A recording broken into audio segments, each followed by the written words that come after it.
All righty. Oh, where is this? Something wrong? Oh shit. Oh.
That makes sense.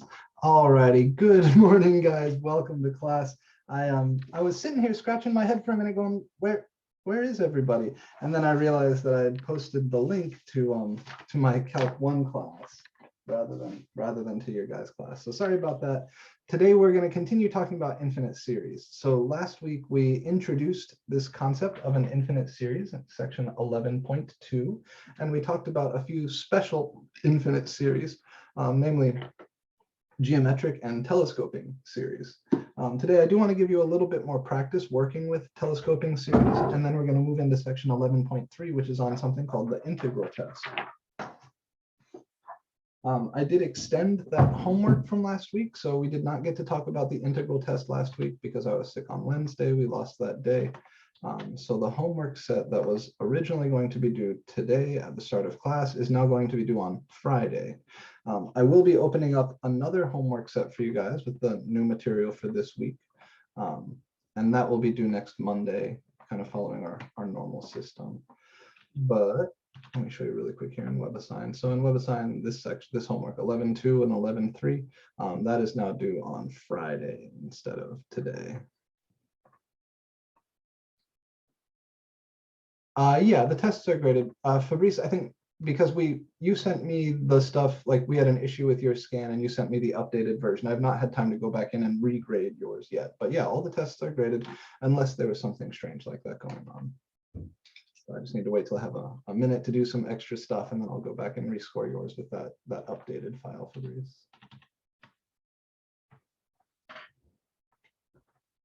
Okay, here we go. So this is MAC 2312, section number 004, which is Calc 2. And the date today is, what was it, the 27th? 28th, oh my goodness. 2, 28, 22. All right. Today we're going to do a little more practice with the telescoping series.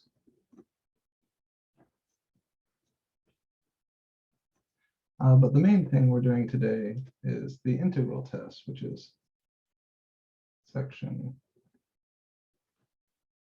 11.3.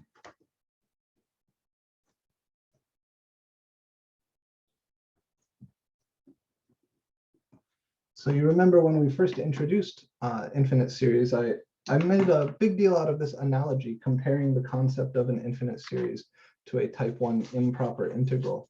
What the integral test in section 11.3 does is makes very concrete that comparison.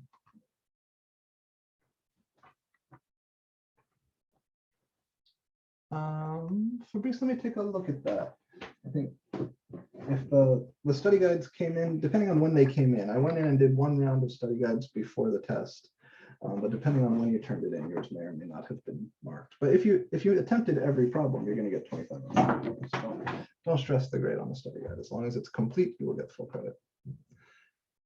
So let's take a look at some telescoping series problems. I think we were able to sneak 2 in last Friday, but I'd like to look at one more because these can be a little bit challenging, and also it's a nice way to remind ourselves what's going on with infinite series before we jump back into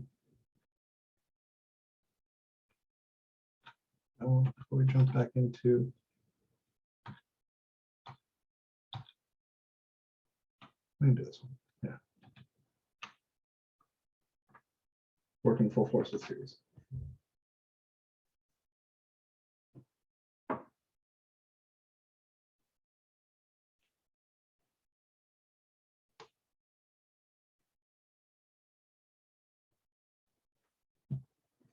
So I'll phrase this way. Let's investigate the convergence of the infinite series S equals sigma n from 1 to infinity 1 over n squared plus n.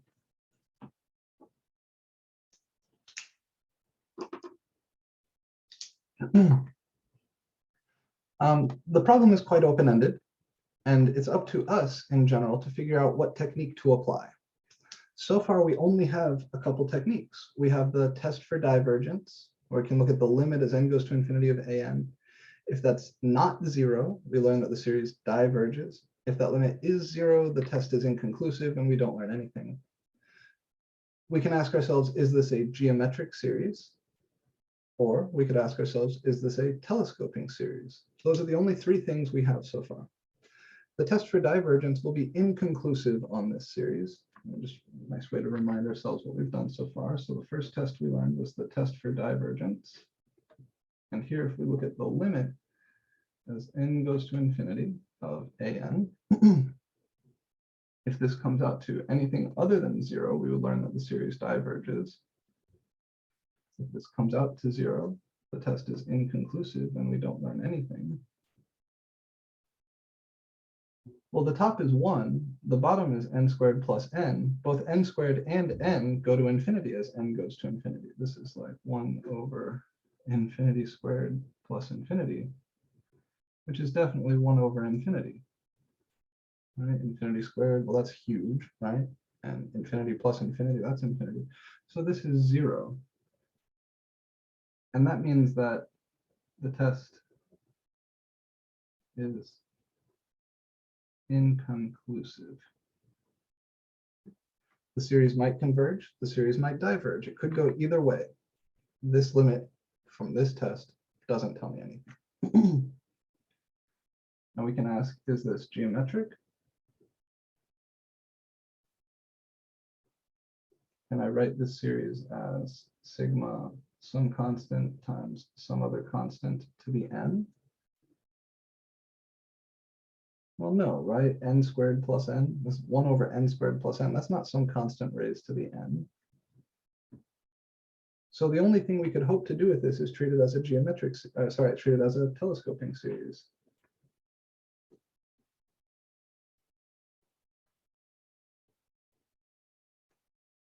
If I want to see if this series telescopes, like the last example we did on Friday, we'll need to factor the bottom, do some partial fractions, and then write out the partial sum. So the ANs here are 1 over n squared plus n, which I can factor as 1 over n times n plus 1. And then I can set up some partial fractions. I say 1 over n times n plus 1. It's going to be some constant a over n plus some other constant b over n plus 1. And if I multiply on both sides by n times n plus 1 to clear out the denominators, I get 1 equals a times n plus 1 plus b times n. Evaluating that at n equals 0, we get 1 equals, let's see, 0 times 1 is 1, so it's 1 equals a plus 0b. Okay. So n equals 0, you get a is equal to 1. It's good. If I evaluate that at n equals -1, that'll make this guy go away. And I get 1 equals 0a plus -1b.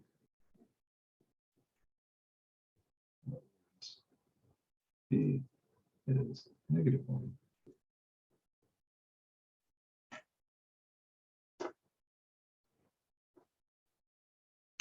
All right. Well, this means my series S can be written as the sum from n equals 1 to infinity. Instead of 1 over n squared plus n, I can write 1 over n minus 1 over n plus 1. That's what the partial fractions does. And this thing looks like it will telescope, right? These two terms for various values of n will match up a lot. So there will be a lot of cancellation. And the game here is to write out the partial sum, the capital N partial sum.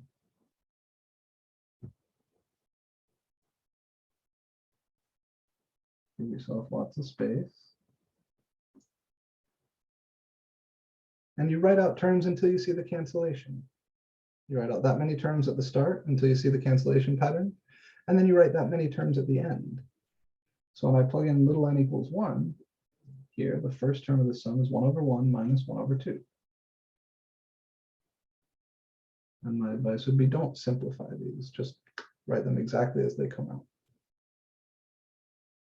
The next term in that partial sum comes from little n equals 2. That would be 1 over 2 minus 1 over 3. And right away, you see the cancellation, right? Here's a -1/2, +1/2. We can write one more just to be sure. The little n equals 3 term would be 1 over 3 minus 1 over 4.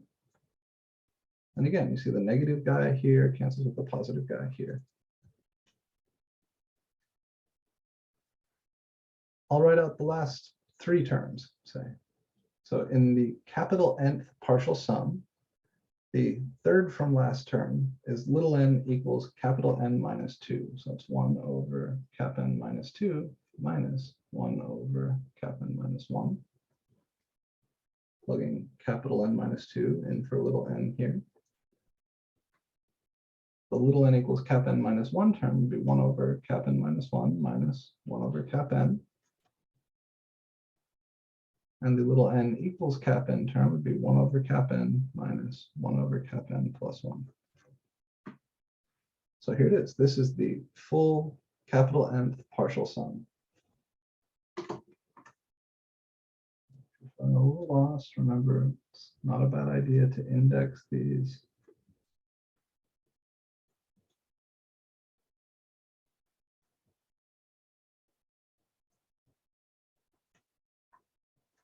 Remember what the capital Nth partial sum is. It's where instead of adding up from little n equals 1 to little n equals infinity, you add up from little n equals 1 to little n equals big N. It's a finite sum.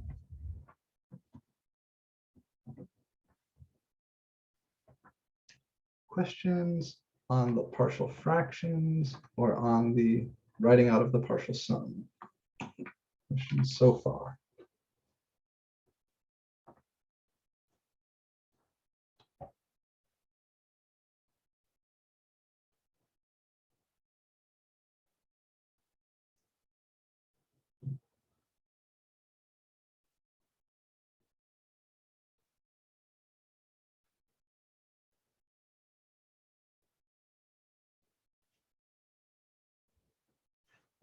Okay, then my next step is to look for cancellation. So what do I see here? I see that this 1/2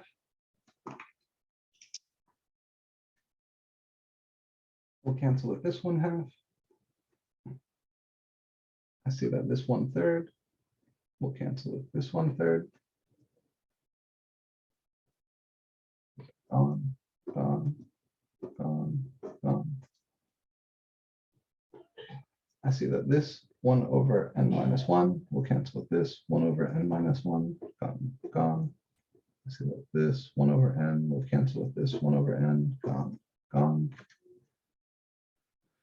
So it looks like from the first few terms, the only thing that will survive is this 1, because this -1/4 is going to cancel with the positive part of the next term hiding in the dot, dot, dots. From the tail, this part over here, it looks like the only piece that's going to survive is the 1/n+1, this guy, because this guy is going to cancel with the negative part of the last term hiding inside those dot, dot, dots.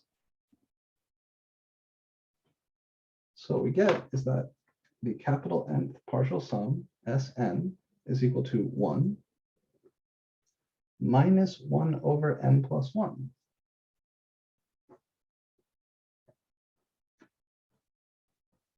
That's it.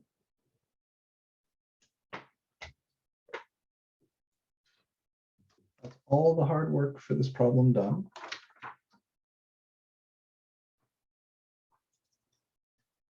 Let's say now, the full infinite series S is by definition the limit as capital N goes to infinity of the nth partial sum, which by the work we just did is the limit as capital N goes to infinity of 1 minus 1 cap n plus 1.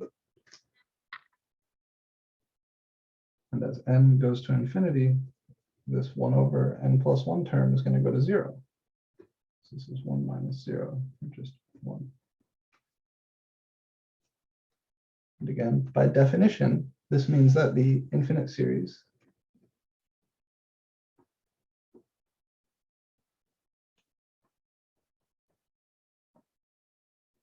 the series S equals sigma n from 1 to infinity, 1/n² plus n, the series we're working with,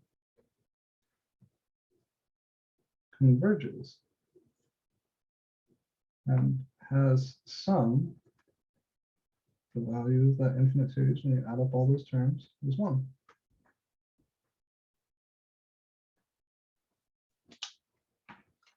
Classic telescoping series problem.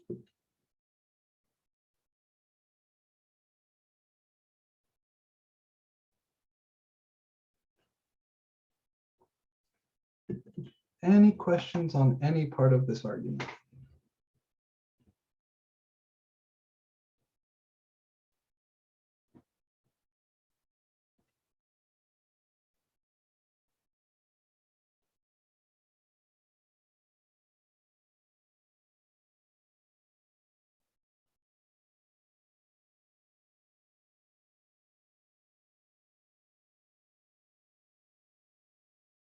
Okay. Then I will go ahead and begin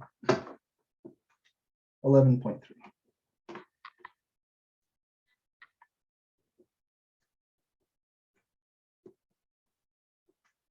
Which is on the integral test.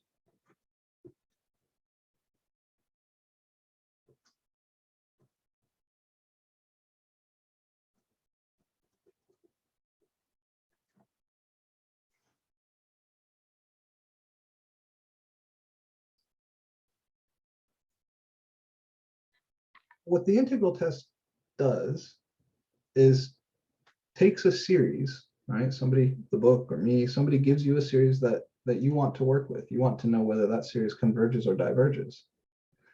The integral test is a tool for relating that series under certain circumstances to a improper integral, a type 1 improper integral. Let me just share with you the theorem. So this says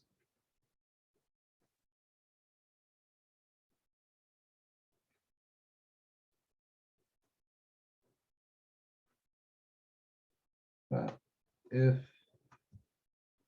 an is equal to f of n for a function f of x, which is positive, continuous, and decreasing on the interval a to infinity,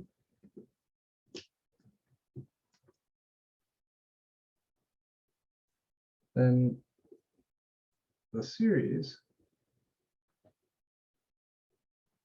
sigma n from a to infinity of an converges or diverges together with the integral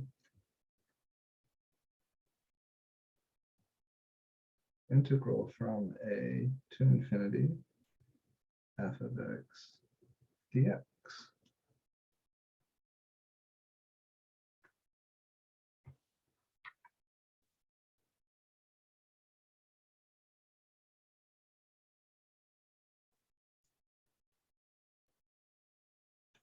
So the way we use this, again, somebody hands you a series and says, figure out whether this converges or diverges. You'll take the an from that series and find the related function f. Then, treating f as a function of the continuous variable x, you will verify that that function is positive, continuous, and decreasing on the interval that we're working with. So if we're summing from 0 to infinity, you show that that function is positive, continuous, and decreasing on the interval 0 to infinity. If you're summing from 3 to infinity, then you'd have to show that f is positive, continuous, and decreasing on the interval 3 to infinity. What the theorem says is, having done those things, you can go ahead and compute the improper integral instead of the series. We know how to do integrals. We don't know much about series. Go ahead and do the integral. If that integral converges, then so does your series. If that integral diverges, then so does your series. That's it. Generally, we're pretty good at improper integrals at this point. At least we should be, right? Because we've been doing integrals since the end of Calc 1, and we did a shitload of them at the start of the semester. So the hard work here is actually not in doing the integral. It's usually in verifying these three hypotheses. So before we get in and look at examples, I'm going to sketch a quick proof for you, all of that. I just want to give you a quick idea of how you can show these things or what these things are specifically asking. So when I say f is positive, that means I want to show that f of x is greater than 0 on the interval a to infinity. Continuous, you remember what this means. There's a bunch of, I would say here, what you want to do is use theorems from Calc 1. Like a rational function is continuous as long as the bottom isn't 0. Generally, what it means is, if you want the definition, f is continuous at x equals c means that the limit as x goes to c of f of x is equal to f of c. But trust me when I say you really don't want to be using that definition every time you need to show a function is continuous. So what you really, really want to do here is use the theorems. And I'll refresh you on those. And then decreasing. Generally, the best way to do this is to show that f primed of x is negative on the interval a to infinity, or at least the open interval a to infinity. There's also a way to show that f is decreasing using inequalities, but I know that most calculus students are pretty allergic to inequalities, so I'll again try to be gentle here and just give you what I think is the easiest path for you guys. So before you can get in here and grind out your integral for any integral test problem, you first need to verify these three things, which means doing this stuff. And that's where the time is.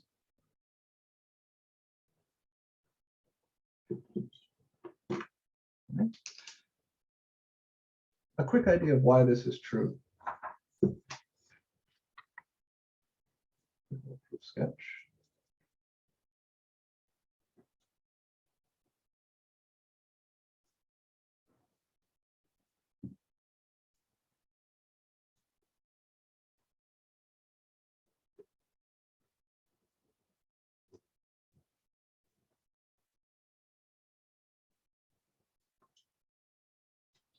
If I have some function here, y equals f of x,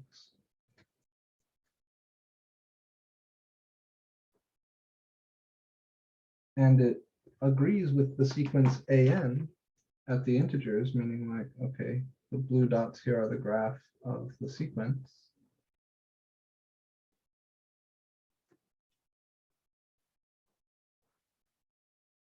Of course, I can think of the integral as the area under the curve, and I can think of the series as the sum of the areas of these little rectangles.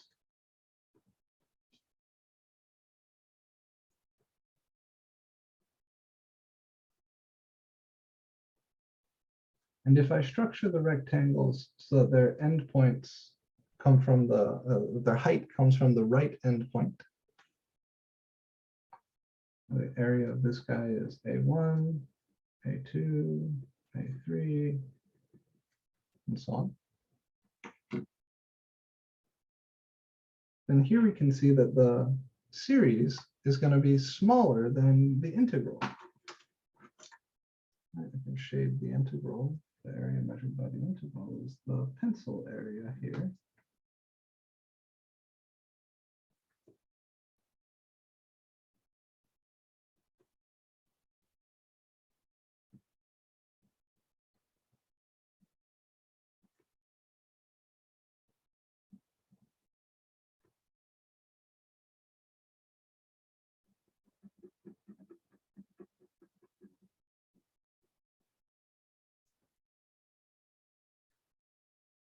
So I'm assuming we're going from, oh, I should make this like a 0. I'm sorry. Oh, no, actually, yeah, let's go ahead and do it. 0, 1, 2. So here the rectangles, they fit inside the pencil shaded area, which means that the area of the rectangles, which is the sum of the series, is smaller than the integral. This picture shows that sigma n from 0 to infinity of an, which would be the area of all the rectangles added up, is smaller than the integral from 0 to infinity of f of x. Right? Because this guy is the pencil shaded area.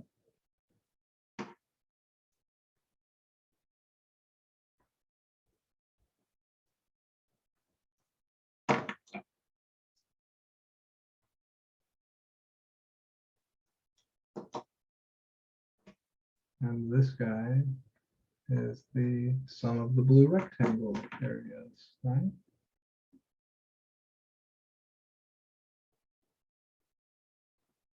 And since the blue rectangles fit inside the pencil shaded area, right, both of these continue going on and on forever to the right, but every blue rectangle fits neatly under the curve. In fact, you see some stuff here that is measured by the integral that is not measured by the sum.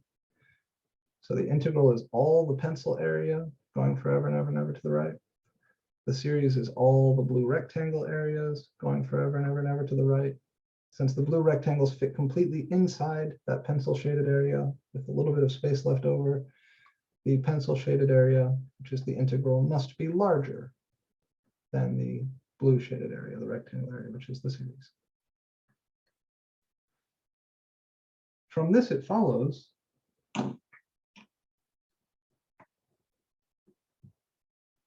if the integral is finite, meaning the integral converges, so must the series.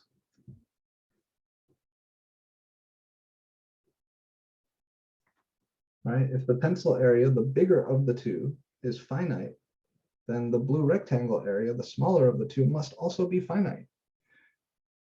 If you fit in a finite box, you must be finite in size. Then there's another way I can draw this picture that will convince us the converse, that if the integral is infinite, the series must also be infinite. So you can say, on the other hand,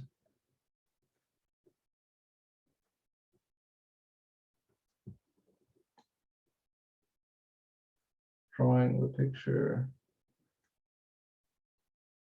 like this, draw the same curve. We're talking about the same series, the same function f.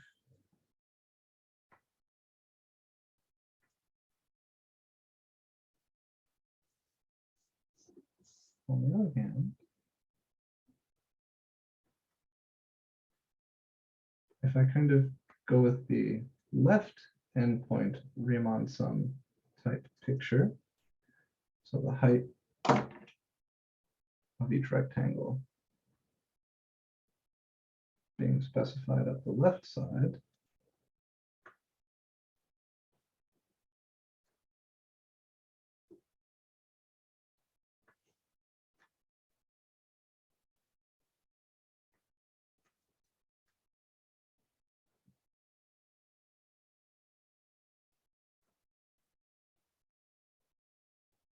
we can convince ourselves that the sum is bigger.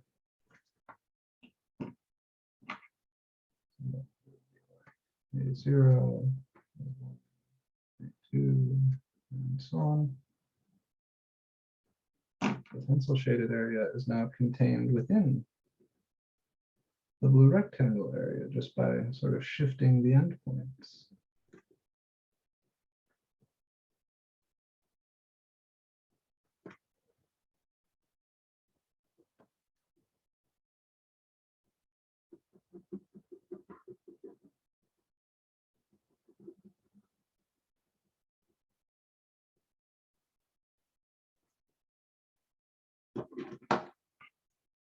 So now there's rectangle stuff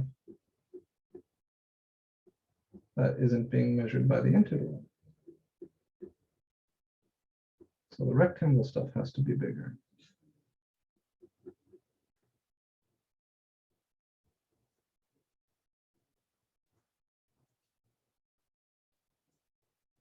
So again, by containment, this shows that the integral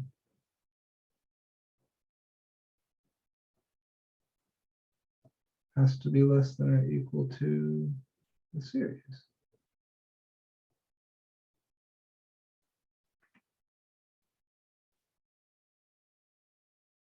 And this proves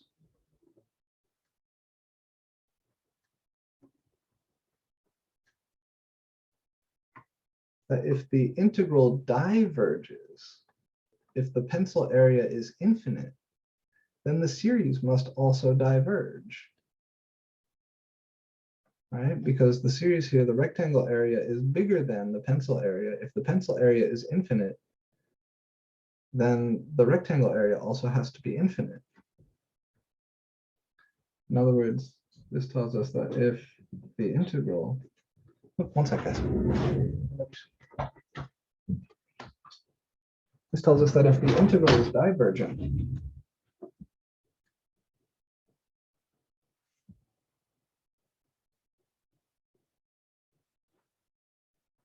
so does the series.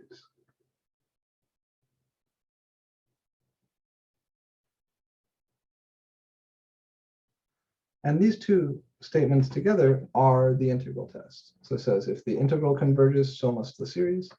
This says if the integral diverges, so must the series. That's it. So the series and the integral do the same thing.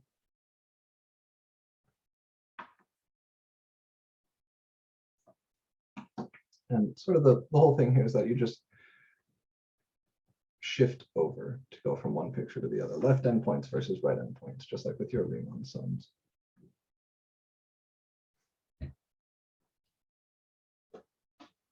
This is all well and good, but how do we actually use the thing? Well, somebody hands you a series.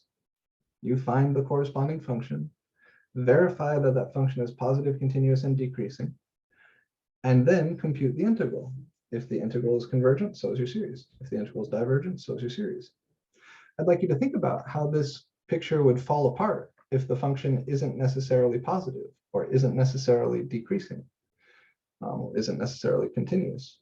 If you get rid of any of those hypotheses, then the theorem is no longer true. So somehow this picture is dependent on those things, and I think it would be a good thing for you to think about.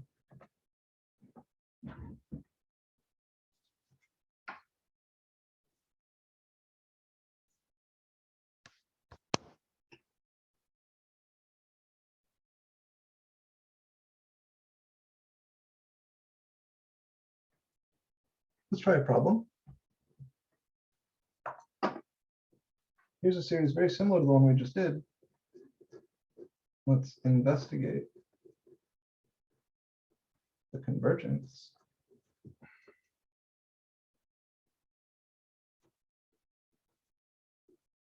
of the infinite series S equals sigma n from, say, 1 to infinity, 1 over n squared plus 1. And remember, when I say investigate the convergence, that means tell me everything you can. Tell me if the series converges or diverges. If the series converges and you can find the sum, tell me that. But at the very least, you need to tell me whether the series converges or diverges, and you need to provide a good, sound, logical argument.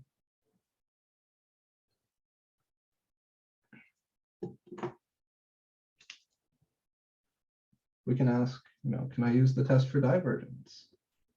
Does TFD work here? Well, what's the limit as n goes to infinity of the ANs? AN is the thing inside the series, 1 over n squared plus 1. So this is the limit as n goes to infinity, 1 over n squared plus 1. And when n goes to infinity, n squared certainly goes to infinity. That's 1 over infinity plus 1, which is definitely infinity. This is 0 again. So we don't learn anything. This is inconclusive. Okay, so that test didn't work. We can ask, is this geometric? Can I write 1 over n squared plus 1 as something to the n? No. No, definitely not geometric. We could ask, is this telescoping? Could I factor the bottom, do some partial fractions, maybe split it, and get some cancellation term to term like that first example?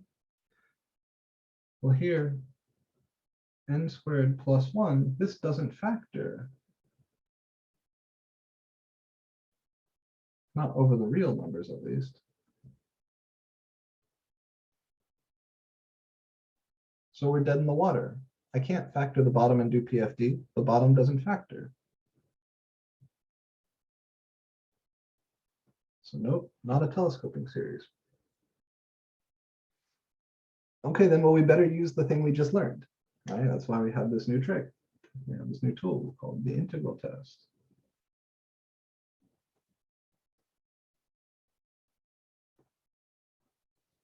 So let's do it. Integral test again says, first, find your function. What is your function?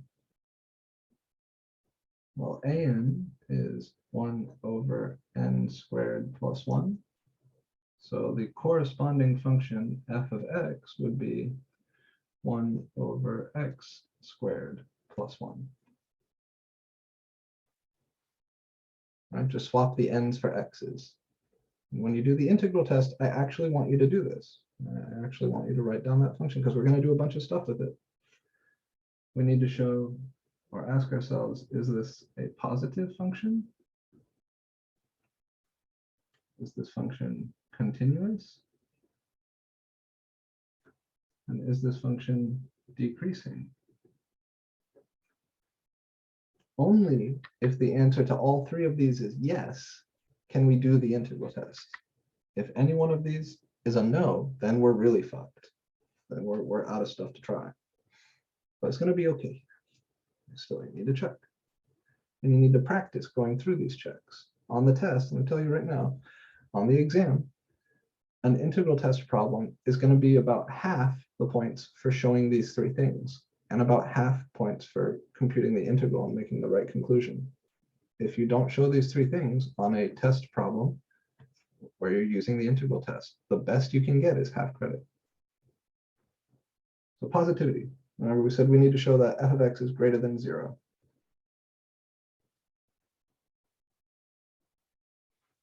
Well, what is f of x? That would mean 1 over x squared plus 1 is greater than 0. Is that true?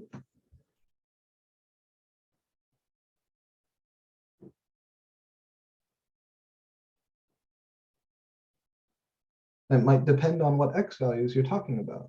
So remember, we're trying to show these things to be true on the interval. Interval is from 1 to infinity. We're trying to show that these three things are true on that interval. All right, let's keep working. 1 over something is positive if and only if that thing is positive, right? A fraction where the top is 1 and the downstairs could be different stuff. That will be greater than 0 if and only if the bottom is greater than 0. When is this true?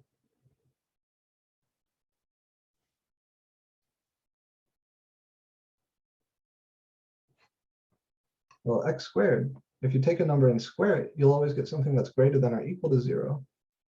And if you take something like that and add 1, you'll get something that's strictly greater than 0. Yeah, so this is true for all real numbers x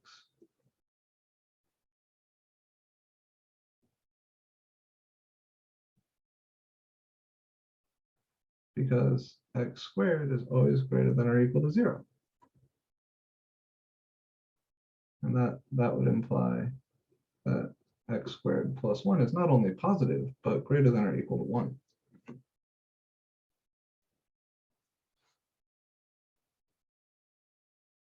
Everybody following that argument? Any questions about, about where this is coming from?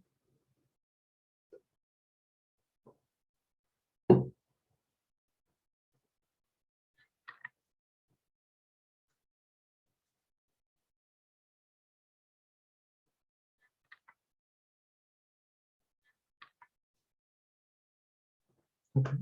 Under continuity, I said you should use your theorems, right? One of your theorems from Calc 1 is that a rational function that is something of the form like r of x equals p of x over q of x, where p and q are polynomials,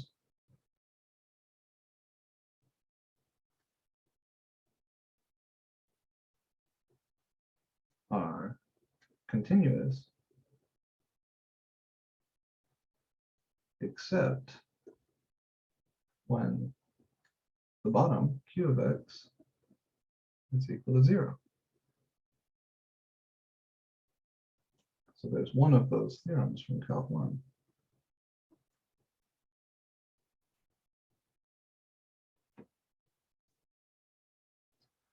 Our function here is a rational function. The top and bottom are both polynomials. Let's say here f of x equals 1 over x squared plus 1 will be continuous unless the bottom x squared plus 1 is equal to 0. But that quadratic, that equation, has no real solutions.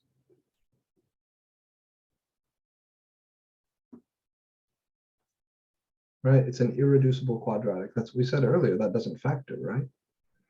That n squared plus 1 doesn't factor. That's the same as saying x squared plus 1 is an irreducible quadratic. No real roots.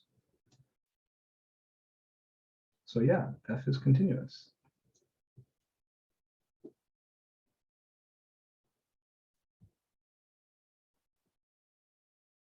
Everywhere.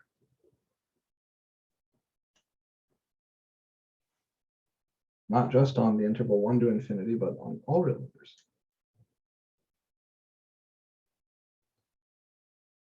Okay, the last thing we need to do is show that this function is decreasing. And the best way to do that is to look at its derivative. So I'm going to say x squared plus 1, 1 over x squared plus 1 is the same as x squared plus 1 to the negative 1. So this guy has derivative f primed negative 1 times x squared plus 1 to the negative 2. And then by the chain rule, you have to multiply by the derivative of the inside, which is 2x. So, chain rule. And if you simplify that, you get negative 2x over x squared plus 1 all squared.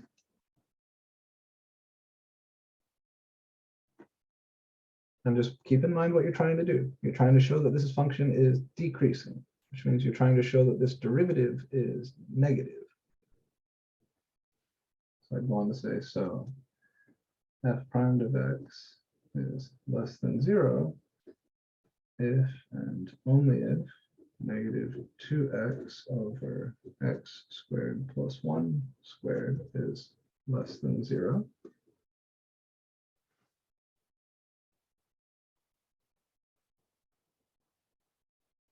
The bottom here, x squared plus 1, is always positive. When you square a positive thing, it stays positive. So this whole downstairs is always positive. So that whole fraction is less than 0 if and only if the top is less than 0, because x squared plus 1 quantity squared is always positive.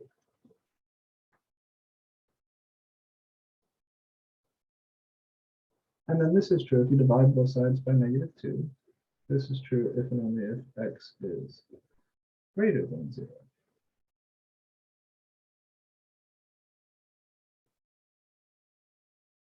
In other words, f primed is less than 0 if and only if x is positive. So f is decreasing on this interval from 0 to infinity, which includes the interval we're dealing with, or asking about, which is 1 to infinity. Now, you see what I mean when I said, like, there's a lot of work behind showing that these three things are true? Don't bullshit this stuff. As you work the homework problems, practice this stuff. If you don't practice it, when the test comes around, you're not going to be ready to show me work for it. If you don't show me work for it, best I can do is half credit on the time. I want you to really take a second, make sure you've got these arguments in your notes, and see if there's anything you'd like to ask about or look at a little bit more carefully. This is where the real work is here.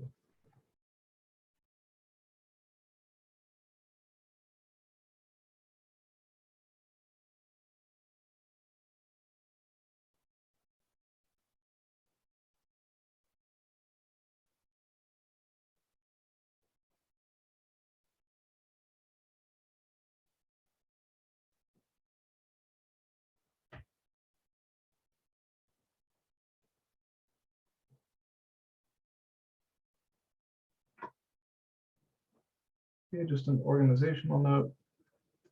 This is where we're actually arguing that the function is continuous. So the stuff down here is the continuity argument. Stuff up here is the positivity argument.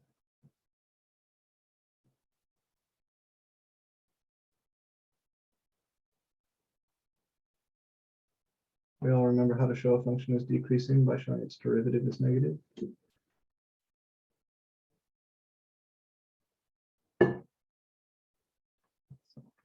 Section 4.3 from Kaplan.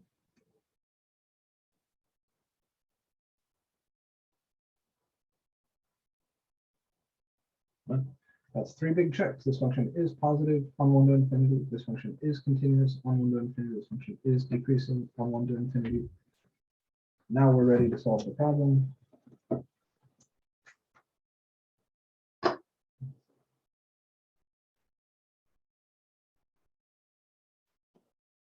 Plus series sigma n from 1 to infinity, 1 over n squared plus 1 converges or diverges together with the integral from 1 to infinity, 1 over x squared plus 1 dx.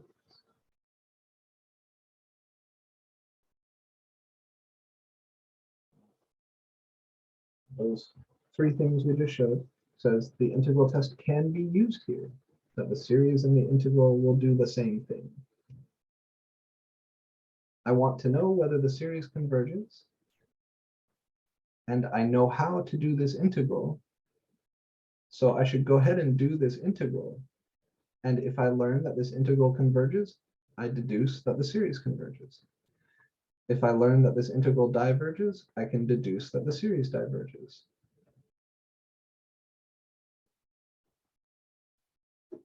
Now, the integral from 1 to infinity, 1 over x squared plus 1 dx. This is a type 1 improper integral. How do I do it? I'm going to require some input here. Somebody tell me how I do this. How this is done.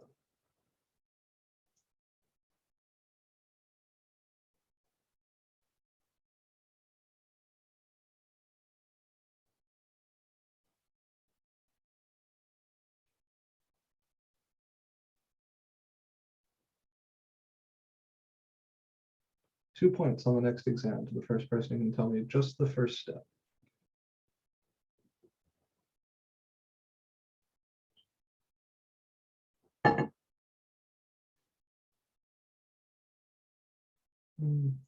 U sub is a reasonable guess, but it's not quite correct. Before we can actually introduce any calculus methods, there's something we need to do first before that.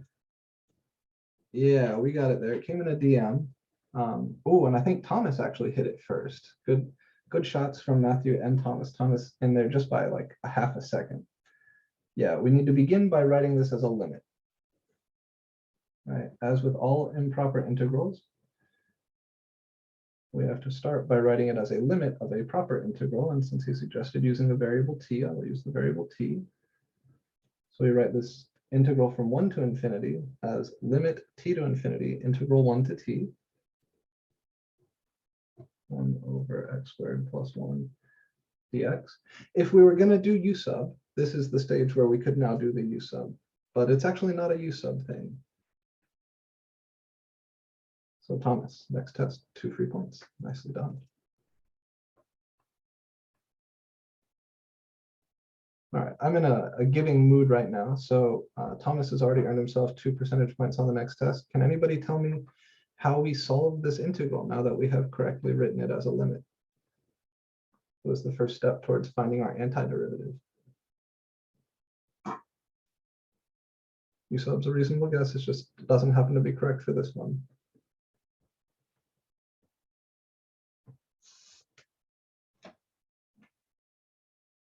Very good, Maria. Yeah. All right.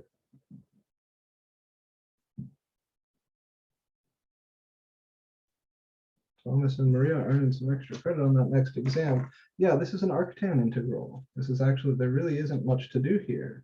This is a known antiderivative. 1 over x squared plus 1 is the derivative of the inverse tangent of x. So the integral of 1 over x squared plus 1 is the inverse tangent of x. And we have to evaluate this between our bounds. Nicely done, guys. Okay. From here, we plug in those bounds. So I get limit t to infinity of the inverse tangent of t minus the inverse tangent of 1. The inverse tangent of 1 is just a number. That number is pi over 4. So I have limit t to infinity, inverse tangent of t minus pi over 4. Now I need to sort out the limit. What is the limit as t goes to infinity of inverse tangent of t? Just this piece. What does he do as the inside goes to infinity?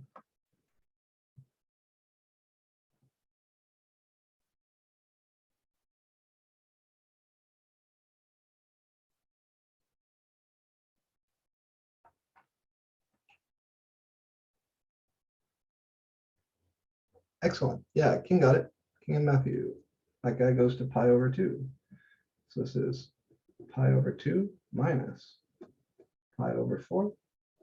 And pi over 2, that's 2 pi over 4 minus 1 pi over 4 is 1 pi over 4. Okay. So here's the work for the integral. We're done with the integral. The fact that this came out to pi over 4 tells me what about this type 1 improper integral? Does the integral converge or diverge?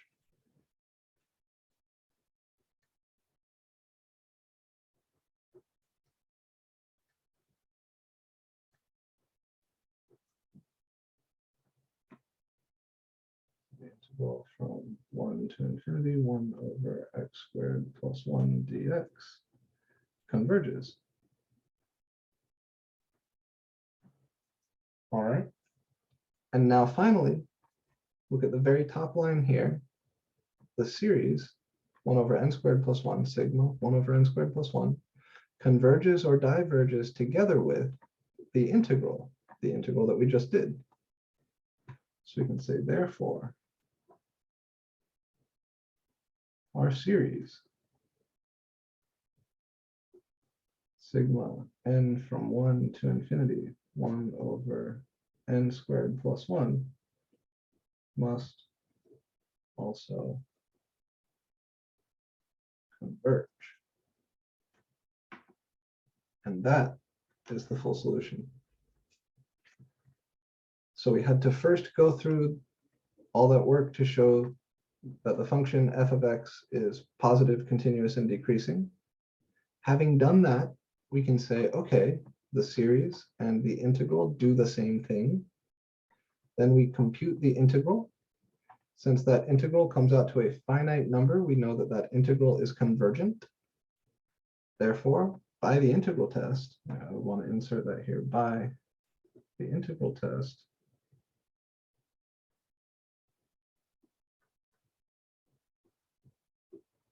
the series must also converge. And again, as you write out your solutions, as you work these problems in the homework, please practice writing the words, using the logic.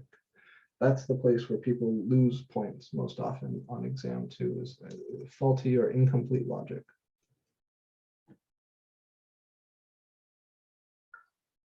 I know it might seem like a waste of time, but trust me, it's not.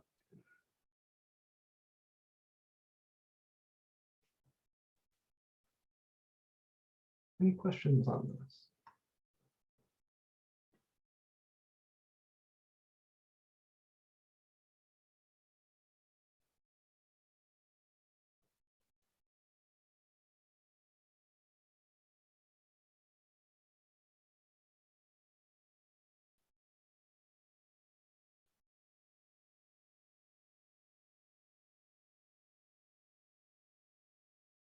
Okay, so this series converges.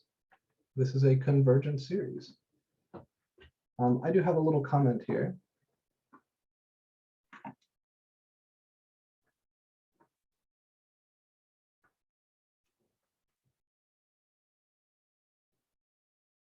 We've shown that the series S equals sigma n from 1 to infinity 1 over n squared plus 1 converges.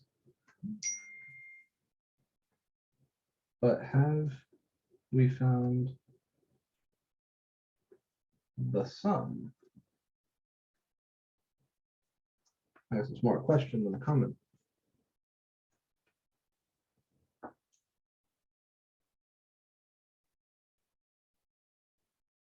We said the integral is related to the series, right? So this series that we're working with is related to this integral, and this integral is equal to pi over 4. Does that mean the sum of the series is pi over 4?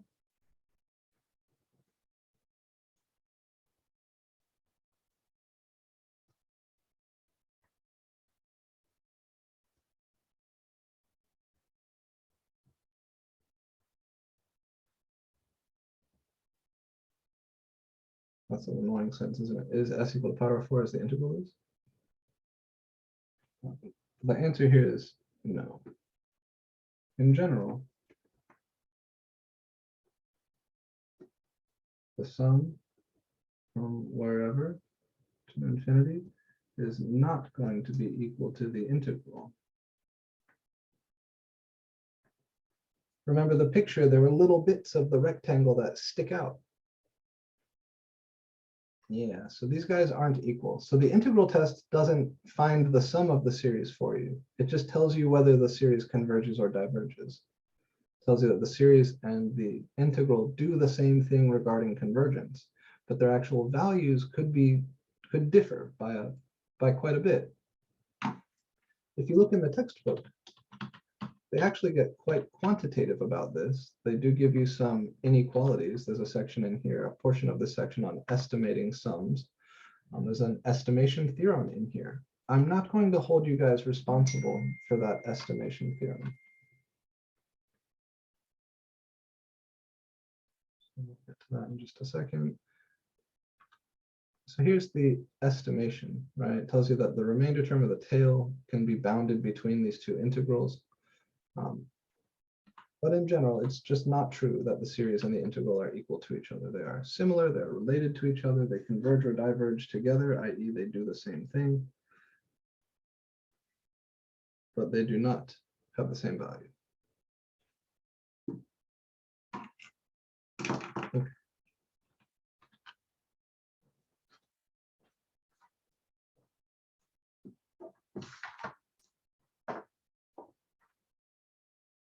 I want to look at another problem. This one is quite famous, and it's also quite easy. And then we will generalize.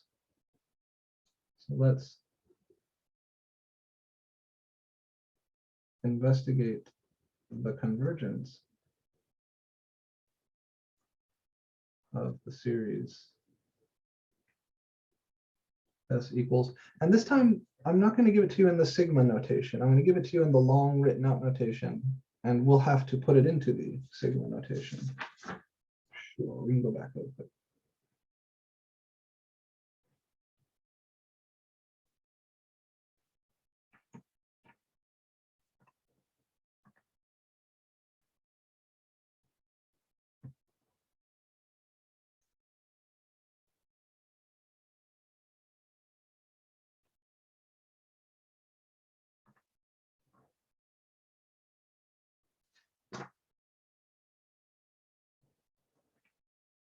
So the series we're going to play with here is called the harmonic series. And it is 1 plus 1/2 plus 1/3 plus 1/4 plus 1/5 and so on. This series was first explored by the Greek mathematician Pythagoras, to my knowledge. And maybe somebody came before him worked with it, but I don't think so. And he got interested in this by looking at what he called the harmonic sequence. you would take a string of some length, call it length 1, pluck that string, and then take that string and cut it in half, or take another string of half length and pluck that. And what he noticed is that those two notes, when played over top of each other, sounded nice. They sounded harmonic. So he said that 1 and 1/2 form a nice harmony. 1 and 1/3, if you take a string of length 1 and a string of length 1/3, and you pluck both of them, play them over top of each other, they sound quite nice. In fact, what he found is that all the harmonies that sounded nice corresponded to integer divisions of the string. And that's where the term in music, like when you hear major third or minor fifth or sustained major second, whatever, all of those terms come from Pythagoras. That's like a third in music is the sound of one note and a note that you would get by taking a string and making it 1/3 that length and play those two over top of each other. That is a third. So this is called, for that reason, the harmonic series.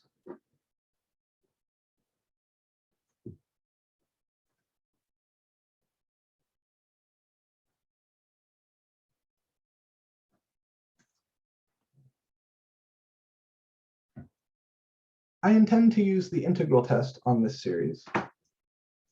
And so the first thing we need to do is take it from this notation and put it in the sigma notation. And this is a skill we need to practice. So if I have 1 plus 1/2 plus 1/3 plus 1/4 plus 1/5 and so on, I need to begin by writing that as sigma of something, right? N going from somewhere to infinity, and then in here should be the AN. And I would say, okay, well, 1, that's 1/1 plus 1/2 plus 1/3 plus 1/4. In general here, this looks like 1/n. So I'd write this as the sum of 1/n as n goes from 1 to infinity.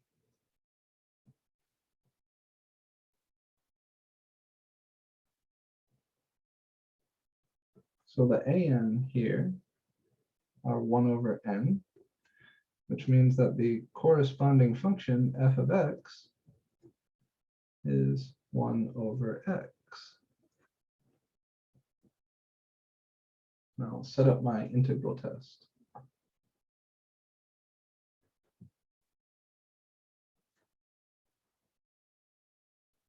So I said f of x is 1/x. I need to show that this guy is positive, continuous, and decreasing. Our interval is the interval from 1 to infinity. So I need to show that the function 1/x is positive, continuous, and decreasing from 1 to infinity. Well, under positivity, f of x equals 1/x is greater than 0 if and only if x is greater than 0. Right? The reciprocal of something is positive if and only if the thing is positive.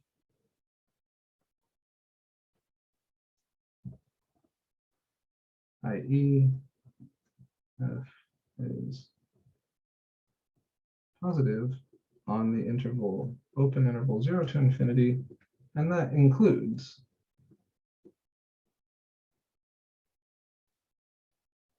the interval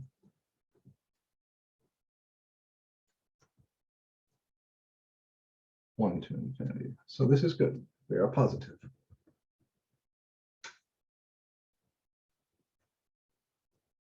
Again, f here is a rational function. So f of x equals 1/x is a rational function.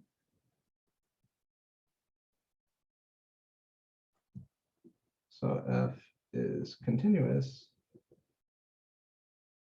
except where the bottom is 0, which is x equals 0.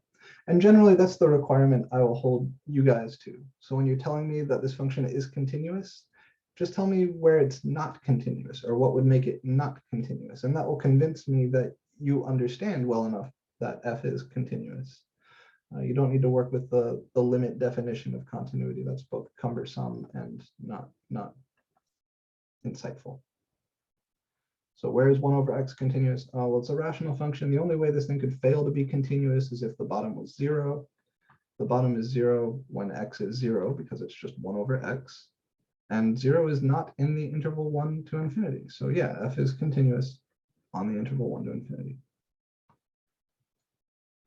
Decreasing. Well, here f primed, the derivative of 1 over x, 1 over x can be written as x to the negative first power. So that's -1 times x to the negative 2, or -1 over x squared. And this is negative for all x that it's defined for all x except for 0, because x squared is always greater than or equal to 0. All right, so if you've got -1 over something, and that something is always positive, then that whole fraction is always negative. So f is decreasing. Yeah, decreasing everywhere except at 0, certainly.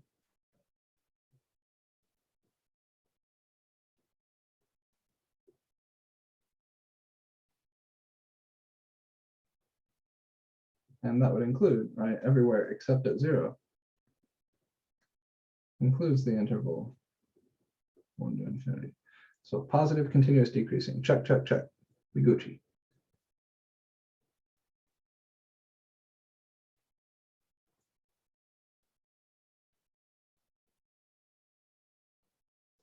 Therefore, hence, our series, sigma n from 1 to infinity, 1 over n, converges or diverges together with the integral from 1 to infinity of 1 over x dx. Right? Because these three things are true, the series and the integral are bound together. They do the same thing.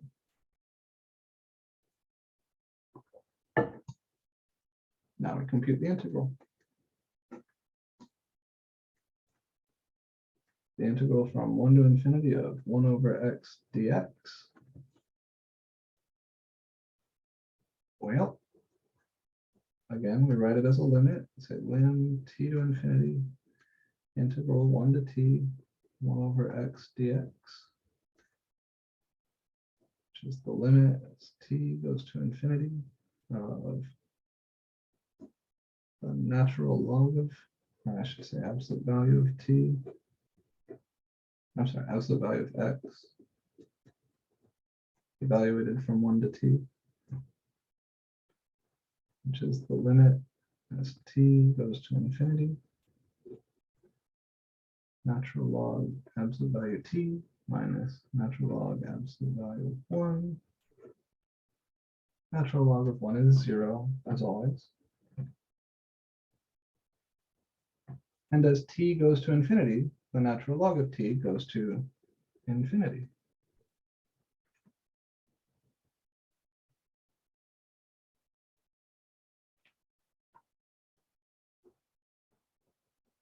Plus 1 plus the integral diverges. And by the integral test, that tells us the series diverges.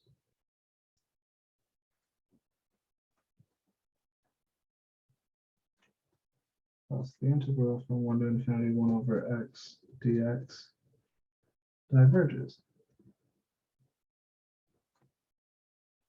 So by the integral test,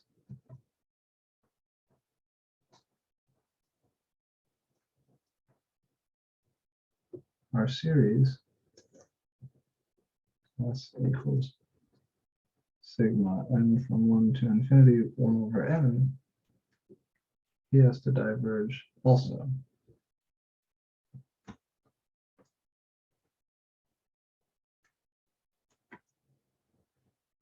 And that's it. But you do have to be careful about the logic. We really do need all the steps. Questions on any of these steps?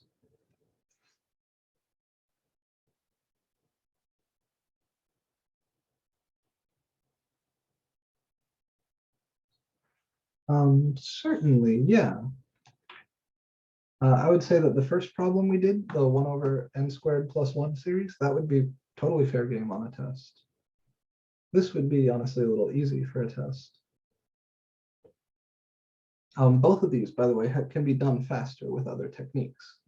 There will be other problems that you'll practice in your homework that are closer to the level of difficulty that you would see on the test. And we'll look at some more examples. Before I wrap up though, I do want to show you a theorem.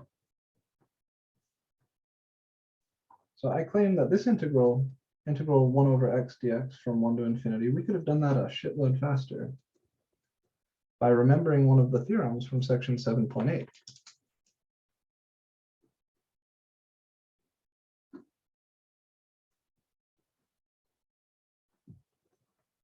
Type 1 integrals of the form integral, say, 1 to infinity 1 over x to the p dx. Didn't even have to be a 1, right? It could be a to infinity, where a is any positive number. These are called p integrals.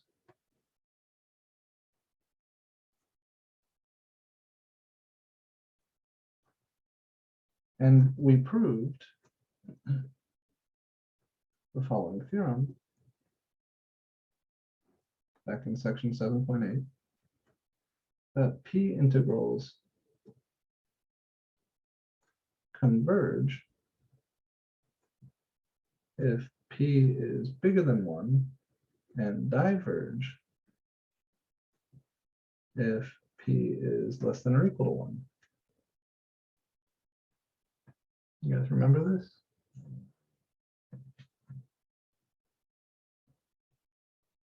So the integral from 1 to infinity of 1 over x squared. You don't need to compute it. You know it converges. It's a p integral with p equal to 2. If you combine this theorem with the integral test,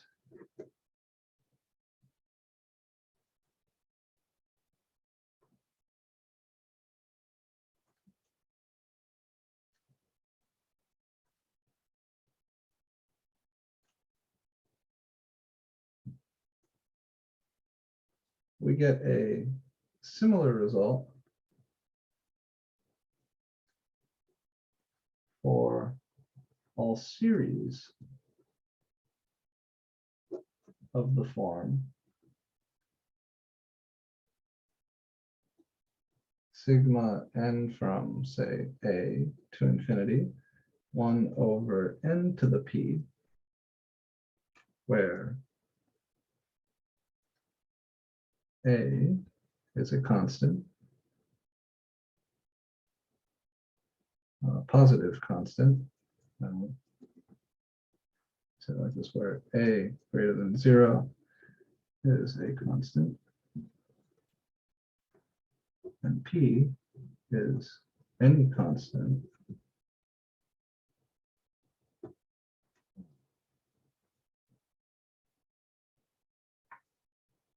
so greater than symbol. These series are called p series.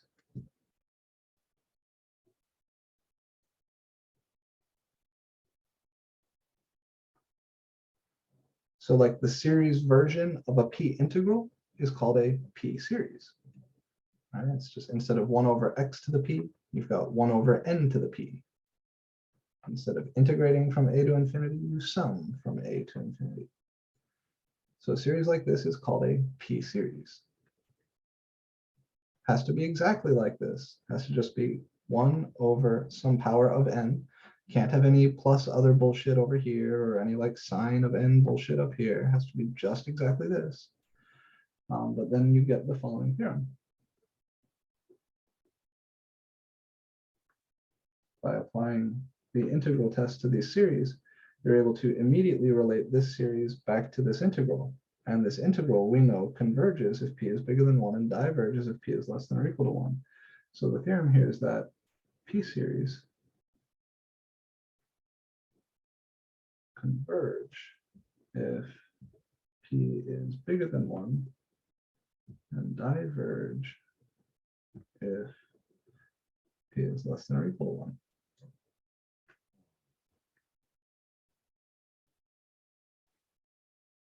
And the proof is not insightful at all. It's literally just like plugging this thing into the integral test and then saying, oh, look, the integral we get out is a p integral.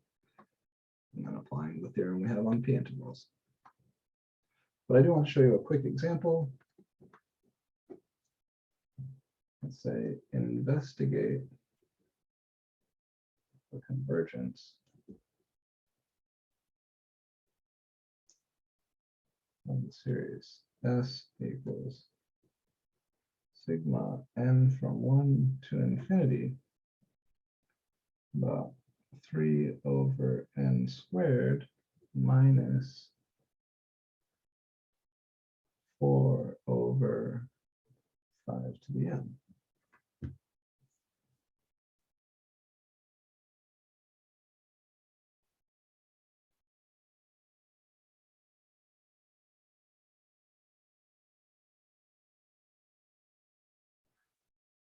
There's a few things going on here.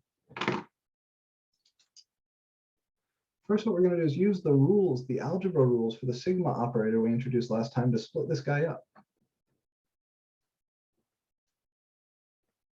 So I can split this up as sigma n from 1 to infinity, 3 over n squared, minus sigma n from 1 to infinity, 4 over 5 to the n. And then from the first guy, I can pop out the 3. And I get 3 times sigma n from 1 to infinity, 1 over n squared, minus, I can pop out the 4 from the second guy, and I get sigma n from 1 to infinity, 1 over 5 to the n, which is 1/5 to the n. Just a little bit of algebra. And this guy is a p-series with p equal to 2.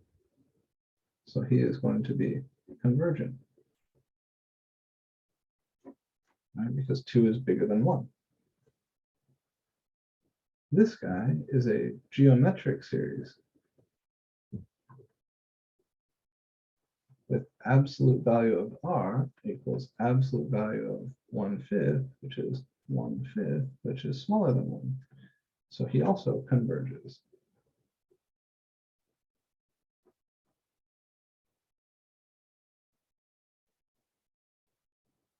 So we can say that the series S converges because it can be split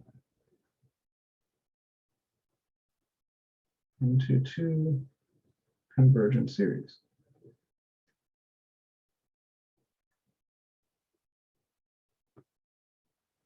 Right, and these were the rules for the sigma operator we introduced last time.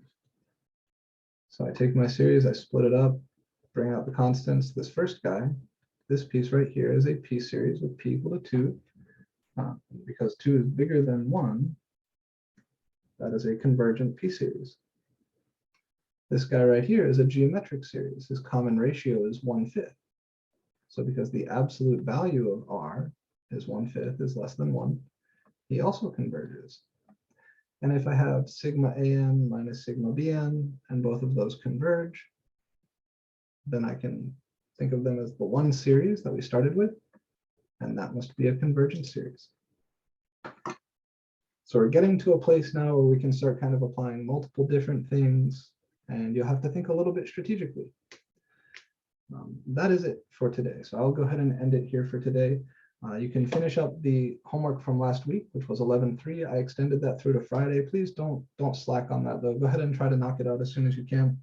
On Wednesday, we're going to talk about section 11.4, which is on the comparison tests. So just like there was a comparison test for improper integrals, there will be actually two different comparison terms or comparison tests for infinite series. And we'll be talking about those on Wednesday. I'll be unlocking a new homework that is just those comparison test stuff on Wednesday for you to work, and then we'll keep it going from there. So hope you guys are having a good time with these series. If you want to talk to me about anything, as always, come by office hours, Canvas message, email, whatever. I know I'm a little behind on my email. I'll be working to catch that up over the next 30-40 minutes. But yeah, that's it from me, guys. Take care.